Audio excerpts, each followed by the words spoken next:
Part 11 Hyderabad వాసులకు good news. Hyderabad ప్రజలకు good news చెప్పింది గ్రేటర్ హైదరాబాద్ మున్సిపల్ కార్పొరేషన్.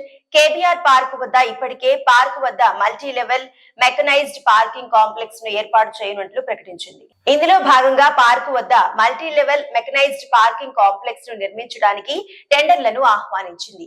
ఇది హైదరాబాద్ లోనే మొదటిదని పేర్కొంటున్నారు. రోటరీ పార్కింగ్ సిస్టమ్ గా రూపొందించిన ఈ కాంప్లెక్స్ లో ఒక్కొక్కటి 12 కార్లు ఉండేలా 6 యూనిట్లు ఉండనున్నాయి.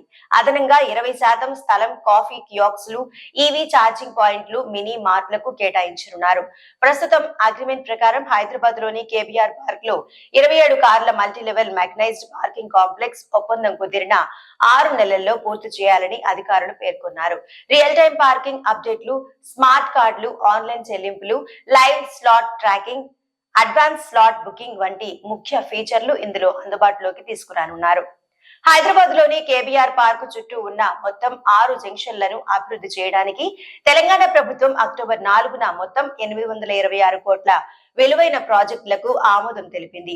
Multi level mechanised parking complex ప్రాజెక్టును 2 ప్యాకేజీలుగా విభజించారు. 421 కోట్లతో చేపట్టిన ఈ ప్రాజెక్టు మొదటి ప్యాకేజీలో Jubilee Hills check post, KBR park ప్రవేశ ద్వారం, ముగ్దా జంక్షన్ వద్ద ఫ్లైఓవర్లు, అండర్ పాస్లు నిర్మించనున్నారు. రెండో ప్యాకేజీ మొత్తం 405 కోట్లుగా అంచనా వేశారు. ఇందులో భాగంగా ఫిలింనగర్, మహారాజా అగ్రసేన్ క్యాన్సర్ హాస్పిటల్ వద్ద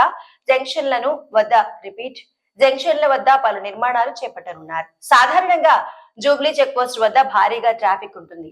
multi level mechanised parking complex వల్ల ట్రాఫిక్ సమస్య తగ్గే అవకాశం ఉంది. మాదాపూర్, హైటెక్ సిటీ, గచ్చిబౌలి, కొండాపూర్ వంటి కీలక ప్రాంతాలకు వెళ్లే వారికి ఇబ్బందులు తగ్గుతాయి.